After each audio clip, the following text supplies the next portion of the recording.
Okay, we're asking everyone if you could please come back in and take your seat.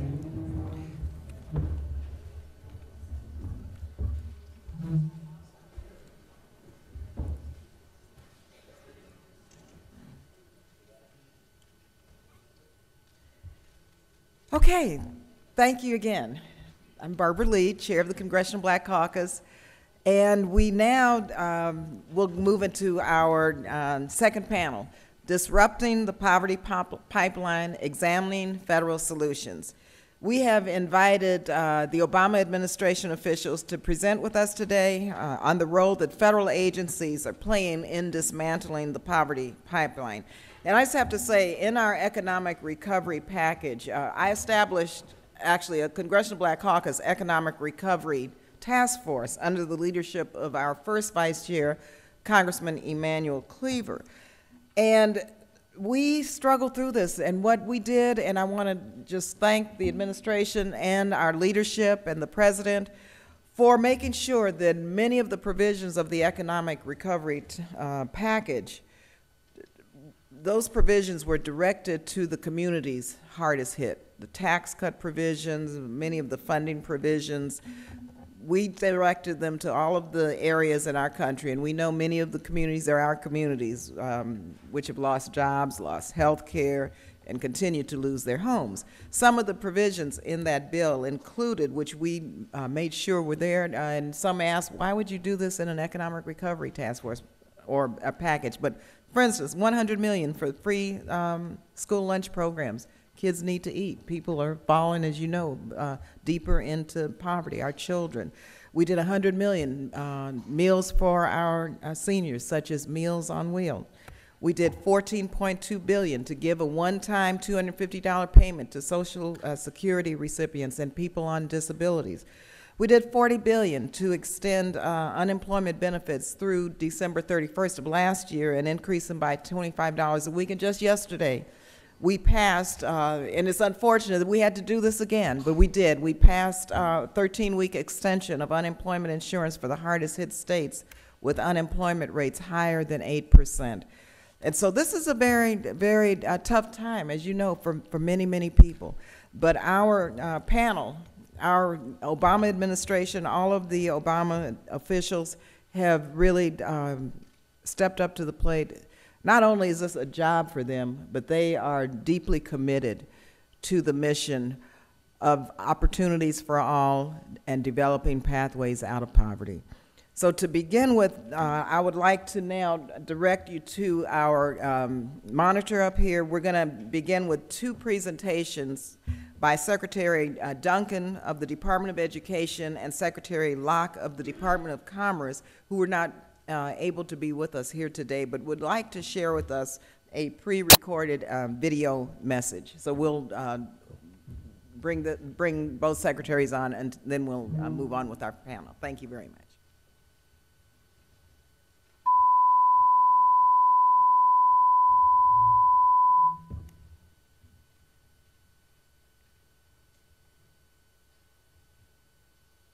Hi, I'm Arnie Duncan. I'd like to welcome all of you to the CBCF conference today, and I want to thank Chairman Lee for her tremendous leadership. Higher.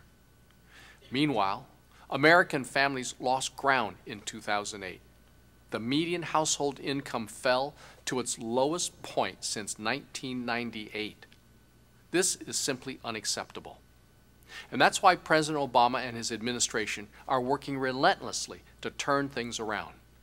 Since taking office at the beginning of 2009, President Obama has been working on a host of long-term policies designed to improve the lives of American families.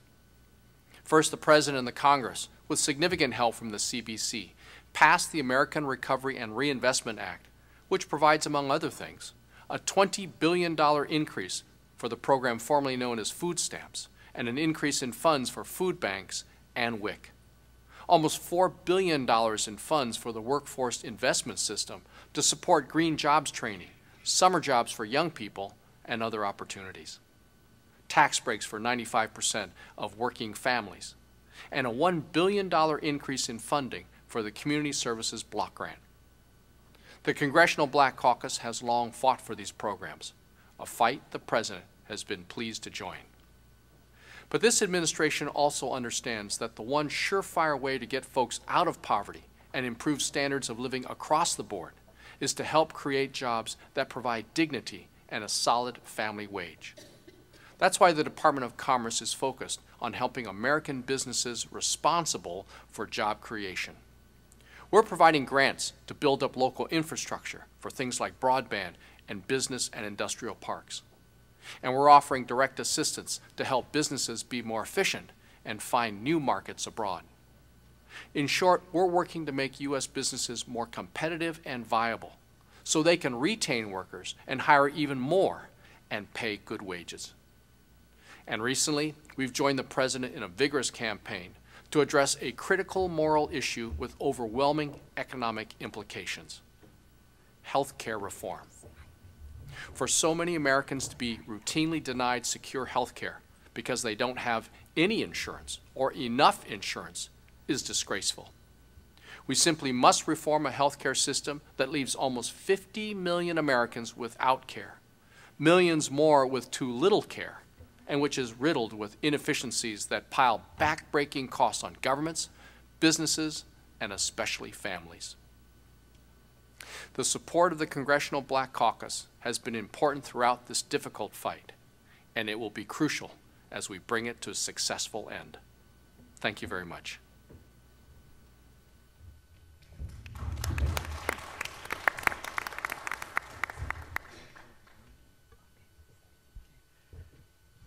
Thank you very much. This is so exciting, this new administration, in terms of the commitment to the country and to change and to uplifting all of our communities and all Americans. And so you will hear now from panelists who are actually responsible for implementing much of what we know as an agenda that will provide for equality, justice, and opportunities for all. We're going to change the agenda, just shift it around. Just one person will go right after Secretary Donovan, because Secretary Solis is here, and I want the two cabinet members to come earlier. But we'll start with Secretary Donovan, who's the Secretary of the Department of Housing and Urban Development, who has a portfolio that is a portfolio that all of us need, know, and believe in. But finally, HUD is the Housing and Urban Development Department that's really helping uplift families and communities. So Secretary Donovan is our secretary. He's here, and he will be first on the agenda. Secondly, I'll introduce Secretary Solis, who was a former, of course, member of Congress, came from the California legislature, from California, but also is a good friend, and I served on her committee when she was in the state legislature on the Employment and Labor Committee, and green jobs, green job training, workforce development. The Department of Labor, it has a huge job to do in terms of addressing the unemployment rate and not only making sure that people survive during this period, but also creating those opportunities as pathways out of poverty.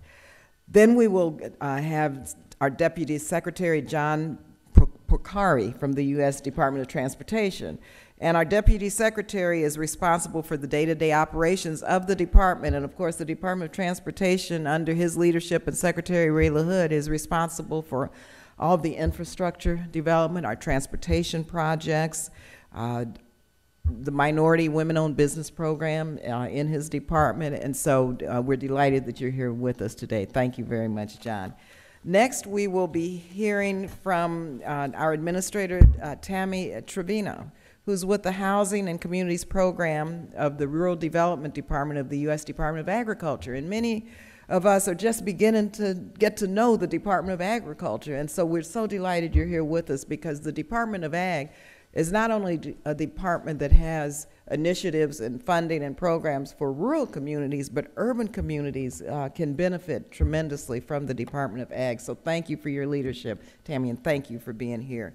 Then on our panel, we will have, I'm very proud of her, my constituent, Rosie Rios, who's our new United States Treasurer, who you will be seeing her name on your dollar bills and money soon. And Rosie, thank you very much. And again, The Treasury Department, many of us don't even know what the jurisdiction over Treasury is other than signing the money. But Rosie's going to talk to us a little bit about her work and what the Department of Treasury is doing to create opportunities for all and developing pathways out of poverty. Finally, we have Nicola Golden, Nicola Gorin, excuse me, Nicola. Thank you very much, Nicola. She is with the Corporation for National and Community Service, the acting chief executive officer. And we were talking earlier about this department that has such a phenomenal jurisdiction over VISTA, AmeriCorps, our Senior Corps. Many of the programs and initiatives that our communities benefit from come under the National and Community Service Department, which is a federal agency. And so thank you for sharing with us what you're doing and for your presence here. And we really appreciate your leadership. Now let's give our Secretary of HUD, Sean Donovan, a round of applause. Sean, come on up from New York, doing a phenomenal job in turning this department around, and we're so thankful that you're here today. Thank you, Chairwoman Lee. It is wonderful to be with you today. Your honored colleagues, I see Congressman Watt here, Congressman Meek, and others. Thank you so much for having me here today. And I'm enormously excited about the potential for the work that we do at the Department of Housing and Urban Development to do exactly what you all have laid out. I carry your Pathways Out of Poverty agenda with me. My staff has been looking carefully at it, and it is amazing how much we share together in terms of our vision about where the department needs to go. You truly are the conscience of the Congress, and your work could not be any more important than it is today. I want to talk a little bit about three things. First of all, what we're doing to create opportunity, particularly at this moment of crisis in our housing markets. Obviously, the foreclosure crisis has hit the African American community and other minority communities disproportionately. And so it is our responsibility to make sure that we help uplift those communities disproportionately in the work that we're doing. I want to talk about the importance of creating a balanced national housing policy. For too long, housing policy at the federal level has been only about homeownership. And while homeownership continues to be a critical goal, we need to make sure that we start investing again in our rental housing. And finally, how do we bring it all together? The importance of housing is not just the bricks and mortar. It's that it is a critical piece in building strong, sustainable, viable communities and neighborhoods around the country. And so I want to make sure that as we focus on the housing problem, we also put the UD back in HUD, that we focus once again on the importance of urban and metropolitan development in this country. So let me start, first of all, on the housing crisis. Job one for me coming in the door and for this administration, the President has been enormously focused on getting our economy back on track. And obviously, getting the housing market back on track is a critical piece of that. We have seen with very bold early action, record low interest rates over the last 8 months, hovering around 5% for 30-year mortgages. That's allowed almost 3 million households around the country to save close to $10 billion on their mortgage payments, and more importantly, allow those families to stay in their homes, to keep them and to make them affordable. At the same time, we recognize that those hardest hit by the foreclosure crisis need more help than just the ability to refinance and to lower interest rates. We need to make sure that we are aggressively modifying loans out there, and after much work with the banks, setting up a program, getting it in place, and having, frankly, too slow a start for many of the banks out there, we are now finally seeing a significant pace of modifications happening around the country. I can say to you today that each week we are modifying more mortgages in this country than there are people losing their homes for foreclosure. And that is a landmark step. It's not enough. We will continue to push forward, and we have set a very clear goal for servicers that they need to meet 500,000 modifications by November 1st. With the recent pickup in activity, we are on track to achieve that goal, and that is only a way station on the way to the original goal that President Obama laid out, which is to modify 3 to 4 million mortgages in total over 3 years through the Making Home Affordable program. And I believe that these steps, along with the steps that I talked about earlier, are really beginning to have an effect on the broader housing market as well. We've seen 5 months in a row of home sales picking up. We've seen for the last 3 months, data just out this week, that home prices are now rising on average across the country. But we also recognize that we have a long way to go still, particularly in reaching out to and helping the families that are most vulnerable to foreclosure. That's why work with the CBC, so many of the organizations that you work with around the country, to make sure that we have counseling available. Absolutely critical. We've proposed in our 2010 budget, and I'm very happy to say that both the House and the Senate have now approved it in their individual bills, a more than 50% increase in housing counseling funds to make sure that we're getting help to folks that need it. At the same time, we've got to keep the pressure on the servicers to do more. That's why we started in August to publish a monthly scorecard where we will show every person in America exactly how each servicer is performing, how many modifications they've done, what percentage of their portfolios they've achieved. And I have to say that it has been remarkable to see the way that the servicers have responded to this kind of public accountability that we provided to them. So we will continue to push harder and to get more and more results under the modification program. We need all of your help to reach out in your communities, encourage people to reach out for the help. Go to makinghomeaffordable.gov, reach out to the HOPE hotline. There is help available. We also recognize, though, that we must ensure, at the same time that we solve the current crisis, that we crack down on the fraud, the predatory behavior that led to this crisis in the first place. That's why we have ramped up our efforts against fraud. It's very important that as we reach out to folks about modifications, we let them know that you don't need to pay up front for these services, that there is help available at no cost from HUD-approved counselors around the country. We also need to ramp up our efforts to crack down on those who would take advantage of those in the most need. We have a $37 million initiative in our 2010 budget to ramp up our fair lending and anti-fraud activities at HUD. Even more importantly, this is part of a broader recommitment to fair housing efforts around the country. HUD is the primary agency responsible for enforcing the fair housing law, and we have proposed, and again working with Congress, I'm optimistic that we will get it in our final budget, we have proposed the single largest increase in fair housing funding in the history of HUD as an agency. We have also brought in great leadership. John Tresvigna, who is our new Assistant Secretary for Fair Housing and Equal Opportunity, helped found and has been the leader up till joining HUD of the Mexican-American Legal Defense and Educational Fund, and also was the highest-ranking Latino attorney in the Clinton Justice Department. And so brings a real knowledge of civil rights, of partnership with the Department of Justice, and an abiding commitment to the importance of housing as an important step on the ladder to economic opportunity in this country. So I'm enormously excited about the recommitment that we have at HUD to the importance of fair housing. Finally, we have to make sure that we have in place a broader financial regulatory architecture, a system that protects consumers. Too many times in this crisis, particularly in African American and other minority communities, we had loans going to people literally where the day they were made, it was clear that that family could not afford that loan. On the day that they were made. That simply cannot be allowed to persist in this country. That's why President Obama has proposed, for the first time in the nation's history, a strong consumer financial protection agency.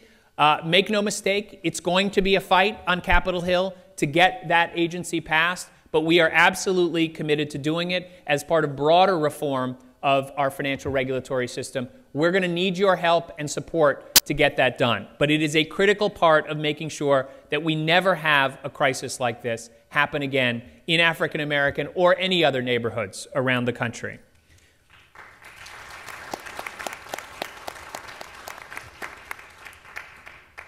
But you all know, and certainly the CBC's agenda lays out very clearly, that homeownership is simply not enough. We need to make sure that in this country we have a balanced housing policy, which is focused on homeownership as well as rental options, particularly for low and moderate income people.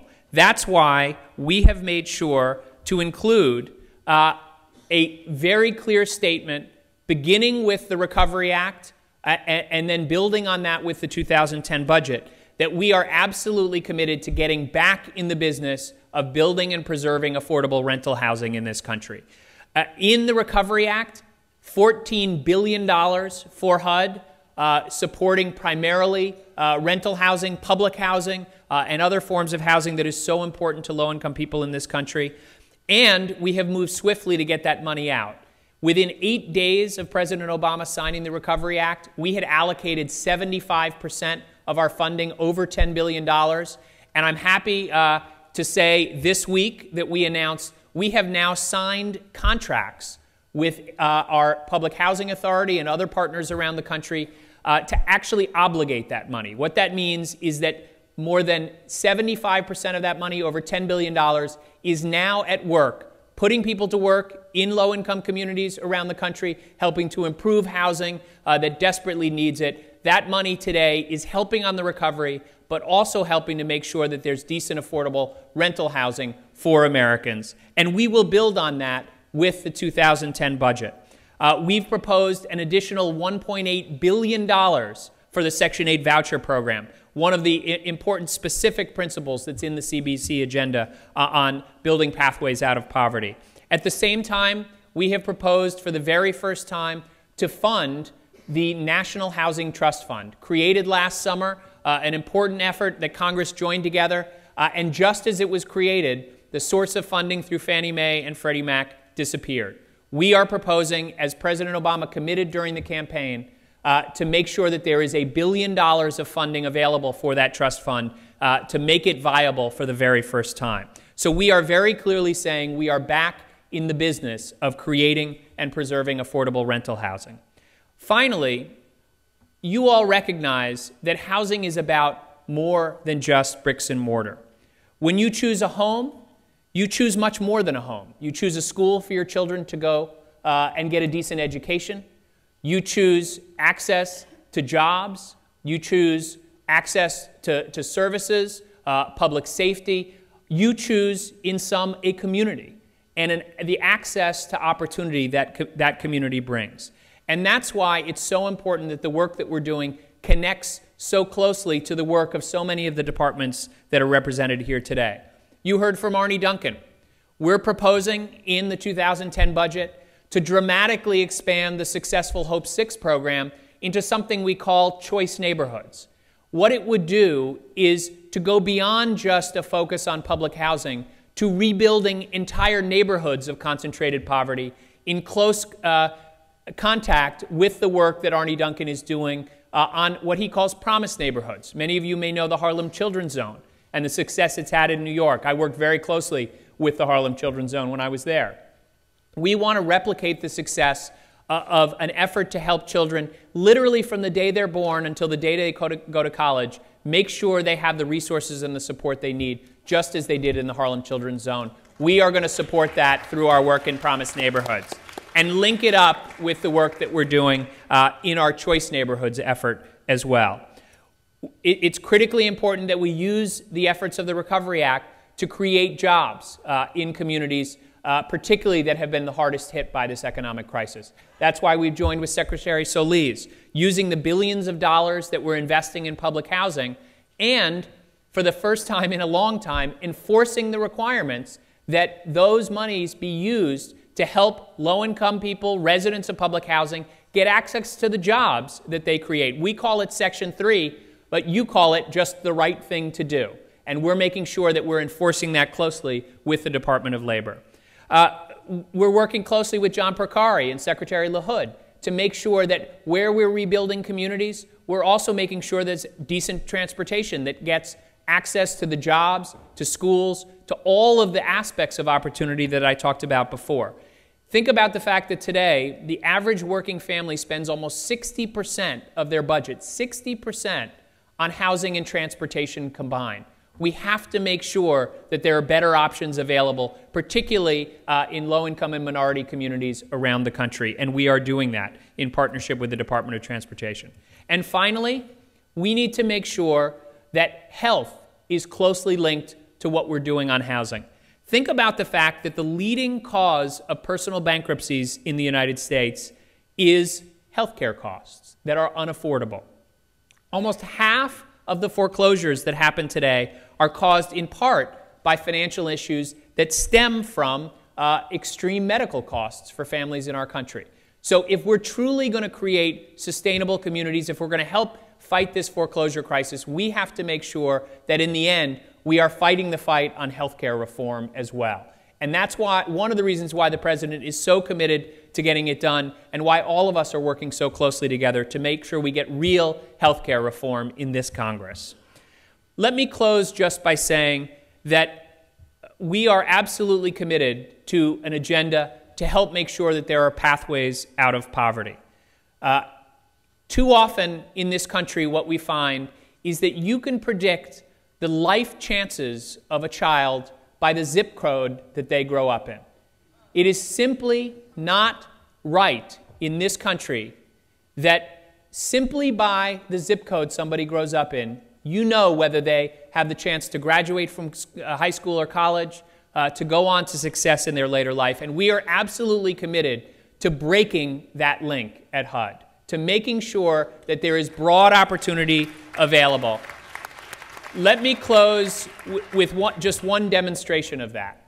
At 1:15 a.m. this morning, Westchester County, in my home state of New York, voted to approve a landmark agreement that was driven by me, by Ron Sims, our new great Deputy Secretary at HUD, who comes from King County, a real leader on these issues. And what that agreement says is that no longer will HUD stand by while a county like Westchester continues to put all of its affordable housing money into the lowest income communities with the least opportunity.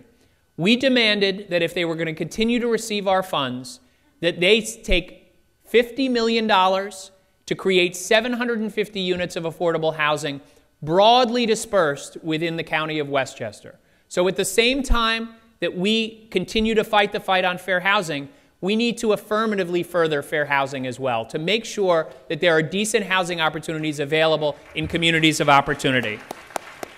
To quote the head of that legislature, when that vote was approved at 1:15 this morning, he said, "This is the single most important vote that this body has taken in the history of Westchester County. And it has sent a real signal that this agency is committed to creating pathways out of poverty, and that this president is committed to creating pathways out of poverty." I look forward to our continued partnership. It's wonderful to be here today with all of my colleagues, and thank you for attending the conference.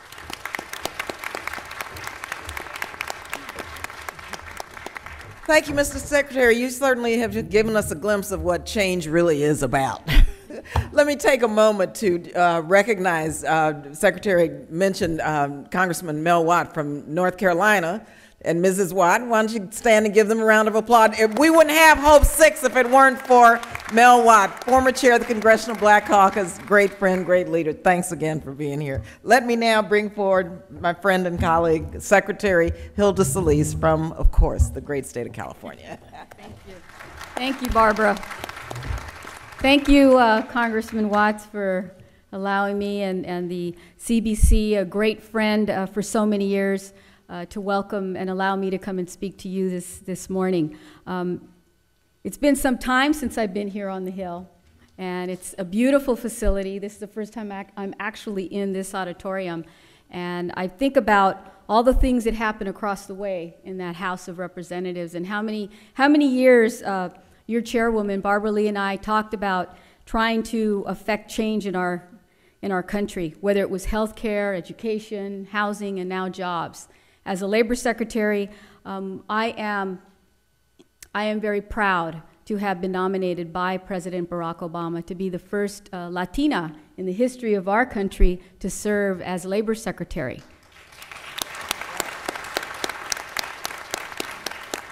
But I know I have a heavy load to carry, because these times are tough. And there are folks that don't necessarily remember where we were a couple of months ago, and I mean last year, and how hard it was for us, how hard it was for people of color to come out from this recession that we know started almost 2 years ago, in December of 2007. For communities like Barbara Lee's and mine, we saw signs of this happening maybe 3 years ago. So we knew this was hitting our communities even harder, but there were very few voices that would lean our way and understand the kinds of things that needed to take place. And now we're at a point where we're starting to see our recovery money coming into play and making a difference in the lives of our community. And all I can say to you is, for 8 years, I felt like I was in the desert. We worked so hard to try to get legislation through on many, many things that all of you here supported and care about. And now finally we have a president that you don't even have to think twice. The initiative is there, the strength is there, the tenacity is there, and the wherewithal is there. And he's helped to put it in place by the cabinet members that are serving and the people who are serving as undersecretaries and the staffs that we're now bringing in who understand the needs of our underrepresented community. And I don't have to tell you, but we're the ones right now that are bearing the burden of this recession. African Americans have well over 15% unemployment rates. Latinos, it's 13%. And for unemployed youth, and that counts all our young people, it's closer to about 25%. And we know in other pockets of our community, it's up to 40%. I don't need to tell you that that's reality, because some of you live it and you see it in your neighborhoods, the people that you represent, the people that you fight for. Well, that's what we want to bring to the Department of Labor. And when I come into the Department of Labor, when I did, all I can tell you, there was a sigh of relief. That someone understood what it meant to stand up for working class people and poor people and people of color, people who didn't have a voice in the Department of Labor. That at one time, the Department of Labor was there on the side defending workers and helping to provide protection in the workplace and making sure that people were not unnecessarily harassed, or that there was wage theft and things of that nature going on and discrimination in the workplace. Now we're working on all those things. And I feel very, very delighted to be able to have attracted a good core group of people that are diverse as this room here, that are now serving in the Department of Labor. And that's made possible because of our president. He's actually insisted that we do our very best to make sure that we diversify in the agency. And I'm proud to say that for once, we're going to be hiring people in the Department of Labor. About 3,000 positions. We need investigators, we need analysts, we need accountants, we need program managers. We need people who want to be public servants in the real name. And that's what I was drawn to government for, to help other people. I grew up in a time when if government wasn't in your way, then they weren't, they weren't doing their job. And I learned very quickly that government can be an equalizer, whether it's in education or whether it's in job creation and opportunities. And that's why I feel so strongly that the Department of Labor has an opportunity right now to expand its net, to get more people involved in job creation. And what I do, and people ask me, Hilda, do you create jobs? Well, what we do is we help train people for jobs. And the jobs that we're talking about are jobs regarding new technologies. We have to cut our dependence on these countries that are not our friends, that want to somehow say, well, you want our oil, you want our resources, but you've got to do this and that. And those things haven't worked for us in the last 8 years, quite frankly. And I know the Congresswoman knows that very well, because we went through some long debates with other people in our own caucus about that. And we know that what we have to do is invest in our future. And investing in the future means creating jobs here that aren't going to be outsourced, number one. And that those paychecks pay higher wages. And green jobs, in my opinion, can pay anywhere from 10 to 20% higher wages. And by golly, because I am representing the Department of Labor, I want to see the middle class put back up where it should be, because we have fallen dramatically over the last decade. And working class people that have good jobs, sometimes they're even represented by unions, have the benefits of health care and retirement. Those things aren't necessarily bad. I know that the tide right now is not that great in terms of jobs, but it will come back. And part of our effort is providing incentives for these job opportunities for training in renewable energy. So $500 million has already been committed that will be issued after October. And our premise is make sure that we cast the net out as far as we can go, that it leave no community behind. So when we talk about poverty and underserved communities, that's not really a word in my vocabulary anymore, because we're going to do it. We're going to make sure that folks that have not been able to benefit from previous growth, economic growth, but have always been at the bottom, now are lifted up and have an opportunity to be partners with other groups, community colleges, small businesses, faith-based groups, CBOs, to come together to be a part of this partnership that can draw down on this money. And the money will help provide and incentivize training, whether it's with apprenticeship programs, community colleges, vocational schools, or CBOs, community-based groups. If you can train a worker, give them literacy skills, give them the aptitude that they need to get into that job or to a better job, then you should be a part and parcel of this new commitment that we have with our communities. That's $500 million for green jobs. And green jobs, let me just explain what that is. You could have been an electrician or a pipe fitter. But now, because we're looking and changing the course of how we use our energy and our dependence on oil and fossil fuels and things of that nature, we're looking at retooling that workforce. That workforce can use that same aptitude and skill and install solar panels, come up with a new grid system, come up with new technologies that will help us save on our energy bills and keep people warm in the Northeast and keep people cool in the Southwest when it's necessary and draw down on that cost of energy. That's what it means to be energy independent. That's what it means to have green jobs. And I'm saying to you that we need to diversify that workforce. That workforce needs to look like this room. And the only way that's going to happen is if you help to participate in this partnership that we have, that we want so sorely with all our communities, especially the African American community, the Hispanic community, Asian community, disabled community, veteran community, and women community. These are all the groups that have to be brought in to this discussion. Secondly, $220 million for health care, fields, and creation. Every month I have to report on what the trends are in job growth.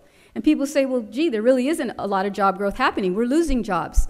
Well, we've managed to kind of put that at bay a bit. We were in January losing about 700,000 jobs a month that we inherited. Now we're down to about 216. This was reported for the last month. That isn't good enough. We still have a ways to go. But I can tell you one thing. In the health care area, there has been a pattern over the last year, well over 600,000 jobs created. And they're not all PhDs and RM positions. What we're looking at is entry level and other. So I'm telling you and insisting that this is an area that we can send and retool people, send our young people, and people that have to change their careers because maybe their employer left our shores and they're no longer here. So these are opportunities that I hope you will take advantage of. We have expanded the unemployment insurance program. We've modernized it, revolutionized it. There are some states that have gone so far to change part of their legislation so that people who only worked part-time or less than 40 hours a week could draw down on unemployment insurance. They initially got $25 additional on that check. Believe it or not, $25 helped to buy 4 or 5 more loaves, maybe even 6 loaves of bread and some milk. So those things count. That money goes right back into our communities, and I know that, and we all know that. So it's important to see that we continue that safety net effort that's going through our communities right now, and then reinvesting in training and rebuilding our future. So those are the areas that I want to tell you about. The $220 million for healthcare that's also being issued before the end of the year. Keep in mind, there's so much more that the Department of Labor can and will do. One of the biggest pride and joys that I have is our programs that deliver hope and rebuilding of lives for our youth, our young people. I'm talking about Job Corps programs, where we actually have a residential program, and we don't have nearly enough that I'd like to see, but they give an opportunity for young people who need that second chance. And I've met hundreds and hundreds of them as I travel 35 states now across the country. people telling me their stories, African American youth, African American women, young men and women, and Latinos and Latinas and Asians and poor whites who are saying, you know what, without this investment, I wouldn't have had a second chance. The school system failed me. My parents failed me. I was in foster care. Now I have a chance of getting into a career, have a place to stay, have counseling, mentoring, and I also pretty much know that I'm going to have a guaranteed job at the end of my training. This is what these programs can do, and this president has made that investment. And all I can tell you is these are sorely, sorely needed in our community. We need to replicate them. We need to have the support of our Congress, our Senate, to continue to expand upon these programs that we know work in our communities and can change their lives. So I'm going to leave it at that. I know we have a lot of people we're going to hear from, but know that the Department of Labor, our shingle is up, dol.gov. Come visit us on our website, talk to us, and as I said earlier, we're hiring people. So please help us out. Thank you.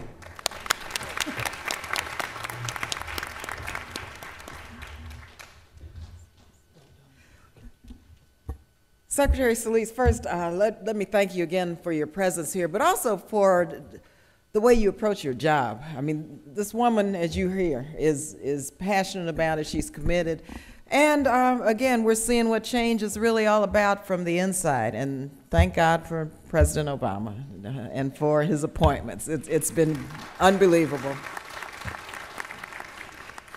The CBC has formed a Green Roundtable, and I hope you will participate with us on that. And it is specifically designed to make sure that communities of color are prepared to access the job training funds and the jobs that are going to come out now from the Department of Housing and Urban Development and Department of Labor. So Irene in our office has put together a fantastic group of people, and so we will be meeting, I think, this weekend, but please let me know if you'd like to be part of that, because this Green Roundtable will help organize our communities to make sure we access exactly what Secretary Solis has been talking about. So thank you again. Let me now ask our Deputy Secretary, John Porcari, to come forward. U.S. Department of Transportation, again, major investments in infrastructure. Our tax dollars are creating jobs in his department, and we are so delighted that you're here with us today, John. Thank you again.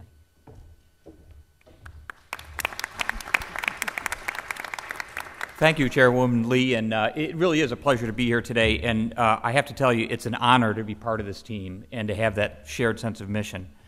Let me just tell you all that at the risk of stating the obvious, the Obama administration is 100% committed to investing in the livable communities that you've been hearing about this morning that provide American families with access to reliable public transportation, good health care, quality schools, jobs within reach, and the services that we all depend on.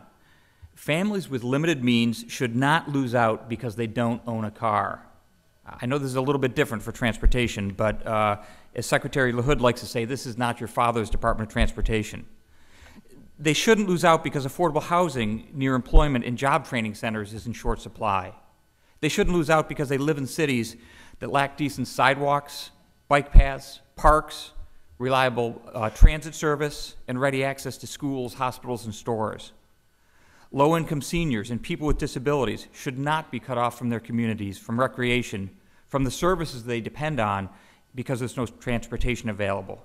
This is not an acceptable state of affairs, and we're working hard to change it. First, we're working with Congress to increase funding for public transportation in urban, suburban, and rural communities across America over the next several years. And right now, through the American Recovery and Reinvestment Act, we're providing an unprecedented $8.4 billion in new transit funding that's putting cleaner, greener, fuel-efficient buses on the street and modernizing rail service around the country. Many of these projects are taking place in economically distressed communities, urban and rural, creating or saving jobs for those hardest hit by this recession. We're also working closely with, as you heard from Secretary Donovan, with our partners at HUD and EPA to coordinate federal investments in projects that locate housing close to jobs that encourage walkable, transit-friendly communities. As part of this partnership, we're working with HUD and EPA's Environmental Justice Office to ensure that our policies protect affordable housing near transit and ensure that as redevelopment occurs near transit, low-income and minority communities are protected. I'd also like to highlight another aspect of our work at DOT, and that's the track record of providing economic opportunities for small and disadvantaged businesses, many of which are minority-owned. I'm very pleased to report that as of this month, the Department of Transportation has directly awarded $64 million in procurement contracts to small and disadvantaged businesses under the Recovery Act.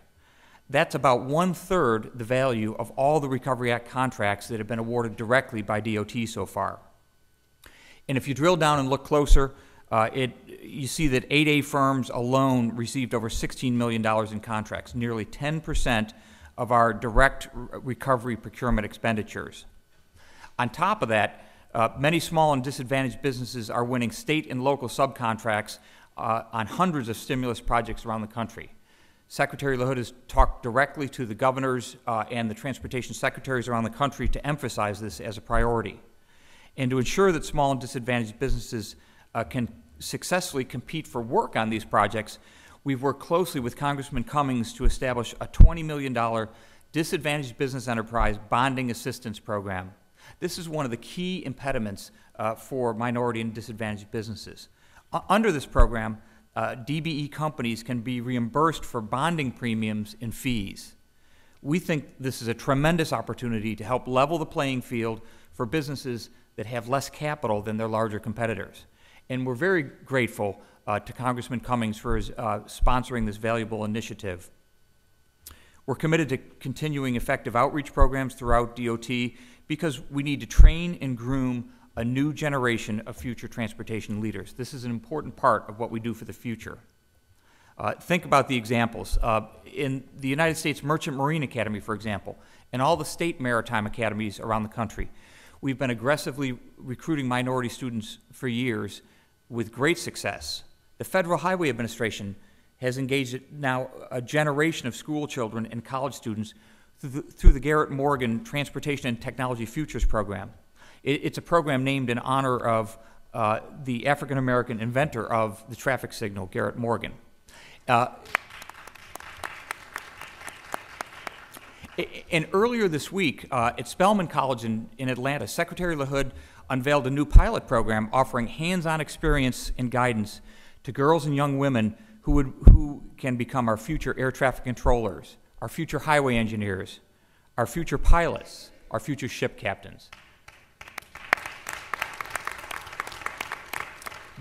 These investments in the future are literally every bit as important as the bricks and mortar projects that we do as well. The transportation industry is one of the most exciting and dynamic fields in the country right now, and we want to make sure that every girl, every boy, every entrepreneur with the interest and the aptitude has an opportunity to connect with a career in this field. These are good-paying, family-supporting jobs that should be accessible to all.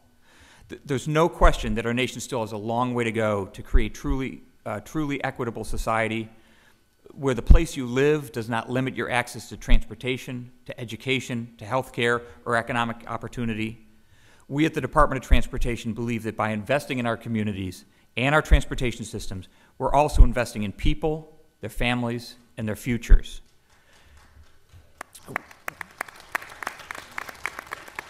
We look forward to working with members of the caucus and with all of you here today to revitalize our economy, to improve our transportation, and to provide everyone an opportunity to take part in the American dream. These are not programs at the Department of Transportation, not just programs at the Department of Transportation. These are commitments. These are who we are. Thank you very much.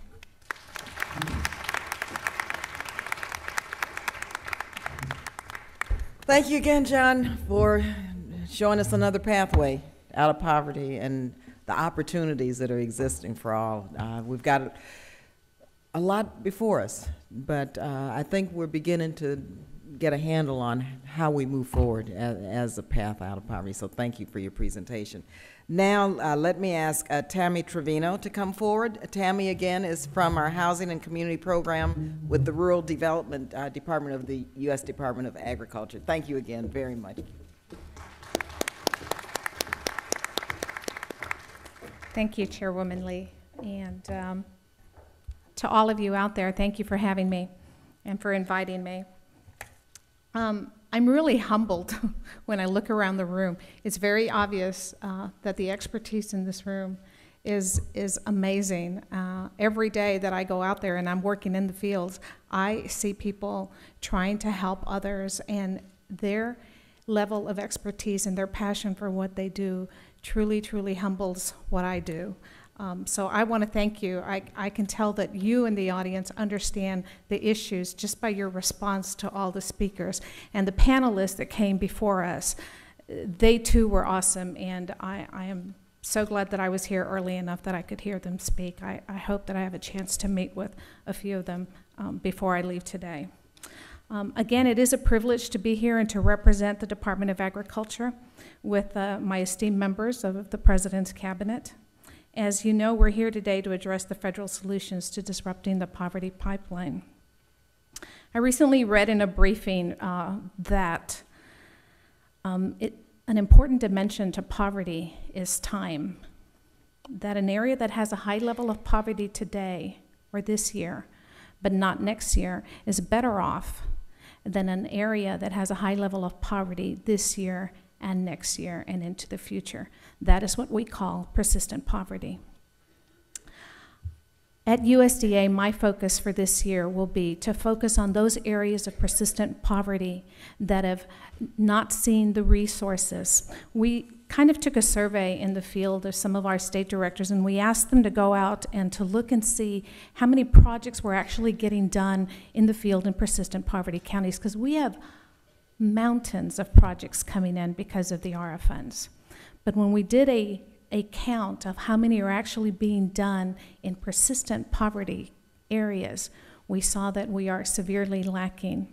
So our focus at rural housing and community facilities, at least for the next year, and to try to take some of these ARA monies as they were intended, and it's to put them into persistent poverty counties. Currently, there are 386 persistent poverty counties in the United States. Now, this is defined as areas or counties that have 20% or more of the population living in poverty, and it used to be over the last 40 years. ARA has defined it as over the last 30 years, according to the last 3 census counts. Of these 386 counties that are in persistent poverty, 340 of them are in rural communities. And that is my shop. The study points out that persistent poverty and the degree of rurality are also linked. That the poverty rate is highest in a completely rural county. So in other words, the more rural, the higher the poverty rate. These are areas that are harder to serve. They don't have as much capacity, and certainly we have issues in that area with access. So now that I've given you a little bit of background on rural poverty from my shop, let me tell you what Secretary Tom Vilsack at USDA has outlined as his top priorities for USDA. I believe they're important because I believe that in some way all his priorities will address poverty. The first priority has to do with climate change, conserving natural resources, and energy. This links the rural development mission area to the creation of alternative energy sources. Rural America is primed. We are ready to take advantage of the new energy bill. Where in urban America, no offense to the cities, where in urban America are you going to put a wind turbine farm? Where are you going to have farm-based energy, renewable energy systems? Where can you put a photovoltaic parking lot? It's very limited. Rural America has the space. Rural America is ready with their plentiful land to take advantage of some of the energy initiatives that are going to come out of the new energy bill. And if you combine these new energy systems with the fact that in order to take the best advantage of energy output, and in order to maximize that output, you want the persons that are consuming energy to be as close to these energy systems as possible, well then that's a possibility for new production and manufacturing and the businesses that need to be located close to these new energy systems in order to take advantage of these new in order to take advantage of the energy savings that we're going to have by these new energy systems. So that's a possibility, again, for lots of jobs, lots of training. My shop provides some funds for what we call community facilities. These community facilities are brick and mortar money that allows us to build schools, school-based clinics, health facilities, anything, but in particular to this issue is that it allows us to create those facilities where we can do job training for the green jobs that are outlined in your poverty agenda. The second priority links rural development to the new initiative, Know Your Farmer, Know Your Food. If you ask a child where milk comes from or chicken nuggets, they're going to tell you the supermarket or their favorite McDonald's. But the scary incident, the scary incidents that have been happening, such as the salmonella poisoning in our peanut products earlier this year in January, those have caused people to start to wonder where their food is coming from. So USDA is embarking on a new initiative with the purpose of educating consumers about the food they eat and who grows it. Supporters of this new movement are called, they call it the slow food education. They focused on these type of initiatives for some time, and they all feel that it's very timely that we're finally having this conversation. They believe that the closer that food is produced to where it is consumed, the greater that the likelihood that it will be fresh, better tasting, and more in season and nutritious. They also believe that getting it to the market faster will use less energy and produce less pollution. Again, less energy, more energy offsets, more savings, and again, the green jobs. The third priority is a presidential directive to all of us, and it is with regard to children. We have two critical problems that stem from the same point, and that is our food systems. Congresswoman Clayton spoke earlier of food security at USDA. Well, our Foreign Ag Service is creating partnerships across the globe. They don't go out there and just give people food, but they're teaching people how to farm. So that's part of the initiative that you see at USDA. But Secretary Vilsack impresses on us all at USDA that it is a moral calling of this generation of Americans to provide safe, nutritious, and balanced meal to our children. There are over 6,000 hungry children in America, and yet there's another 35% of the children's population that are at risk to obesity. So while this priority is the top of the list for food and nutrition mission area of USDA, we at Rural Development utilize in our community facilities and housing programs these resources to promote walking and jogging trails, bike paths, and other exercise venues that are incorporated into such programs as multifamily subdivisions and providing the brick and mortar funds for wellness centers and other community facilities. The fourth priority is vital to our mission areas, to all our mission areas, if we're to successfully implement the initiatives as set forth in order to move the country forward and out of poverty. Employees and customers must be treated with dignity and respect. We believe that if we create initiatives that are fair and equitable to all, we will have a committed workforce that is high performing, and we will achieve what we want to achieve in the People's Department. All these priorities will result in positive and improved outcomes for all rural Americans, including areas of persistent poverty as outlined in ARA.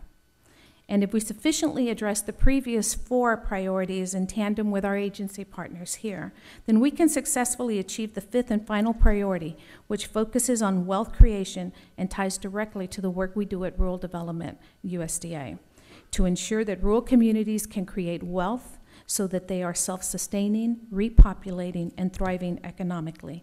It is within this priority area that the majority of rural housing and community facilities programs can benefit impoverished areas of rural America.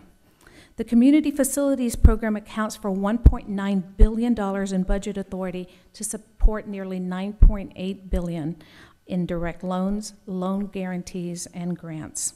The program, as I mentioned earlier, allows for community facilities that include health cares, cultural centers, schools, libraries, public transportation, food banks, nutrition centers for the elderly, farmers market, We go on. And even in the area of Homeland Security, these funds can also fund police cars, fire trucks, ambulances, and so on, equipment.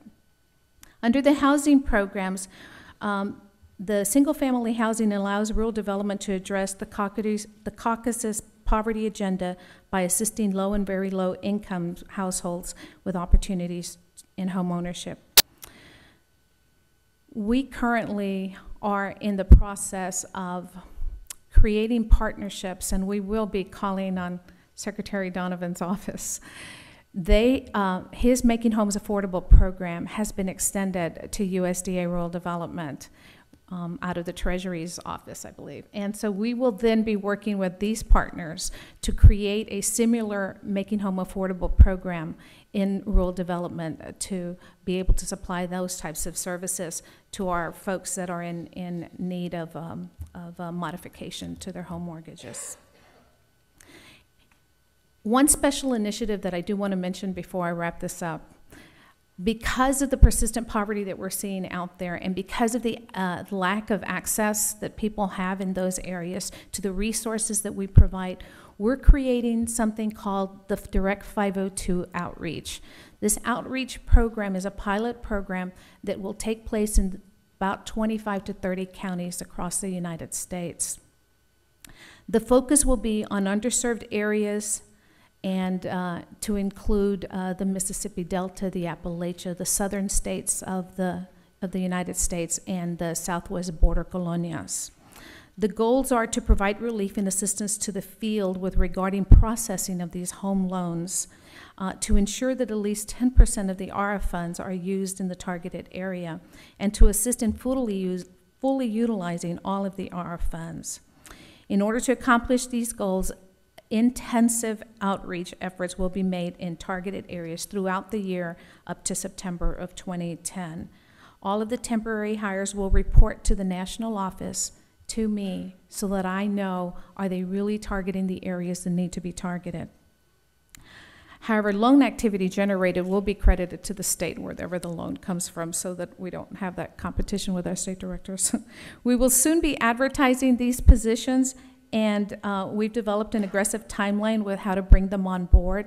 I encourage you, if you know folks who are looking for these types of positions, who are good at outreach, who are passionate about what they do, to look to usajobs.gov and to look for these positions. We'll be hiring about 35 people over the next 6 weeks.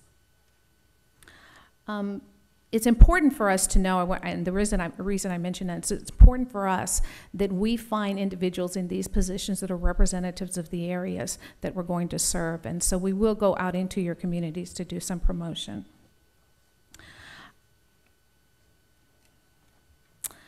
We have much work still to do in meeting the challenge of combating poverty. The demographic considerations that you heard earlier today, coupled with the nation's current economy, these are all factors for the future that we must consider as we make policy suggestions. But the diversity within rural America dictates that strategies are tailored. They're tailored to the particular types of economies and rural economies. We feel this will be more effective than a broader one-size-fits-all rural policy. You can expect to see more initiatives like the 502 Outreach pilot program, and you can expect a receptive administration willing to bring to the table its resources aimed at disrupting the poverty pipeline. I leave you with a couple of thoughts. Sometimes seeing is believing. It's hard to imagine rural communities and their struggles if you've never spent time there. Sometimes it's a good idea to bring Mohammed to the mountain, Congresswoman. I say this to plant a seed and hope that I can rely on the secretaries to encourage and welcome Congress to visit rural communities and to say that we're in favor of perhaps conducting hearings or taking testimonies in the field, and especially in these persistent poverty areas. I've lived and worked in many areas of South Texas. I grew up in a persistent poverty community for the first 20 years of my life, and I've worked for the last 25 years serving persistent poverty counties in South Texas. I know the struggles of people who are poor. I grew up poor, taking advantage of the free school lunch programs, taking advantage of the opportunities to go to college under the Pell Grants and all those other opportunities that were out there for me. I took advantage of them.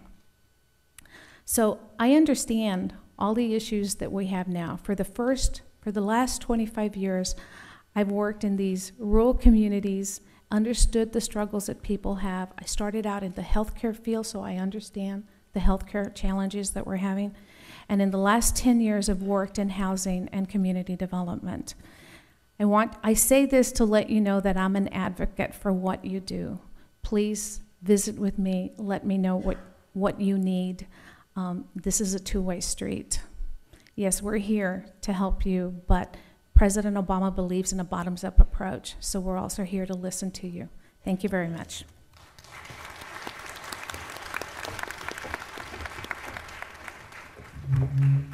Thank you very much. And let me say that very, very briefly, Secretary Solis is going to have to leave. And so during our Q&A period, Secretary Solis, we'll submit the questions to your department, and then we'll get the response back to the individuals who asked the questions. So thank you again for your participation. Thanks for being here. Let me just say to Tammy, we do appreciate that presentation, but also your leadership and where you're coming from on this. And let me just mention one thing. I was reminded of my time in the California legislature in the early 90s. Secretary Solis and I served under former Speaker Willie Brown. And Willie Brown put me on the Ag Committee. I said, why are you putting me from Oakland, Berkeley, California on the Ag Committee, Willie? And he said, I need a little diversity there, Barbara, you know. But what happened, though, was I began to understand ag issues and the importance of rural communities to urban communities. And much of what you were talking about, Tammy, I'm so delighted that this administration gets that, has that understanding of that bridge. I ended up bringing cows to Berkeley, California, to my school district, and the kids began to really see where their milk came from, and they began to, we implemented nutrition programs. This was in the early 90s, and so I'm so delighted this administration is going in the new direction. Thank you again very much. Let me now ask Rosie to come forward, who's our new U.S. Treasurer, Rosie Rios, who's from the Bay Area of California, recently sworn in. Thank you again for being here. We look forward to listening to you. U.S. Department of Treasury. I think this is the first time we've heard from an official from U.S. Department of Treasury in many years. So thank you again, Rosie.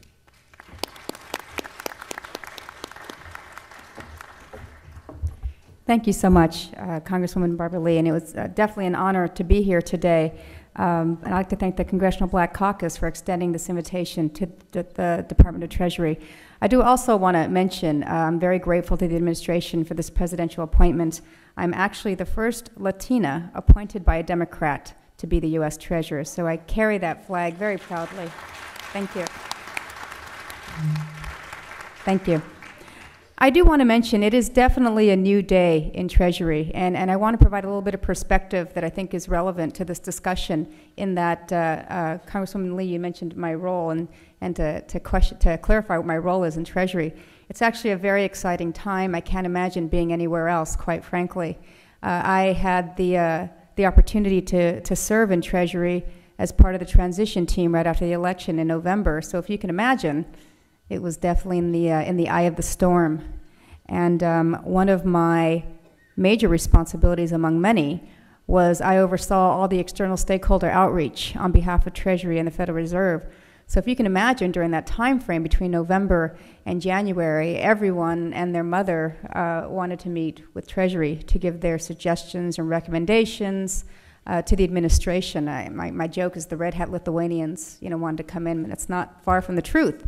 And we met with everyone who wanted to meet. I took the lead in organizing the right folks to meet with all the constituencies, and it was definitely a very worthwhile experience. And so what I bring to Treasury now is very unique in that my background has had a focus in economic development and redevelopment. And in fact, I was my last formal job in the public sector was I was the director of economic development and redevelopment for the city of Oakland in our congressional district. And by the way, I'm keeping my house there. You're still my congresswoman, by the way. So I take my work very, very seriously. So if you think about my 20 some odd years in community development, the focus has been jobs, housing, and investment capital, which are three of the major issues at the forefront of both the crises and the recovery.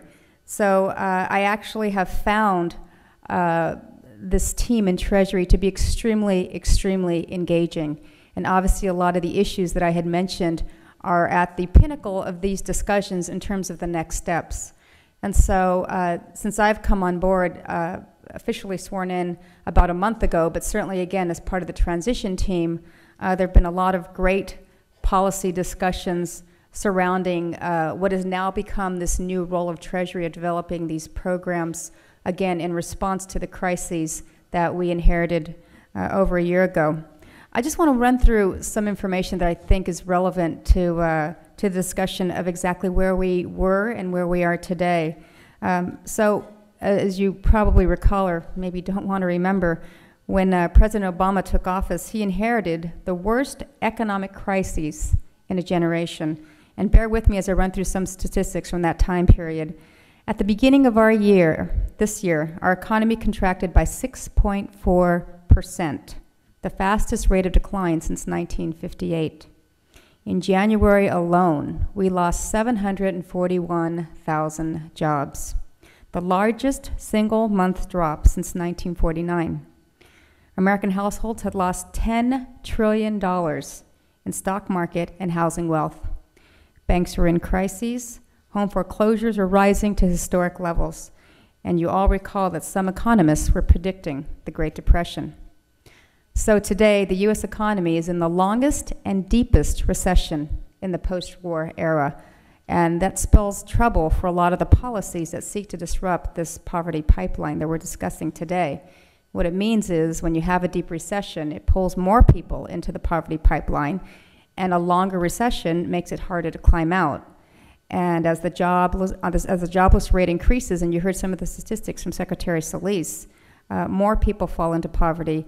And as the recession lengthens, it becomes harder and harder for those who are in the pipeline to pull themselves out. So the first and best defense against a rise in poverty, from our perspective, is to keep the economy growing at a solid, sustainable pace.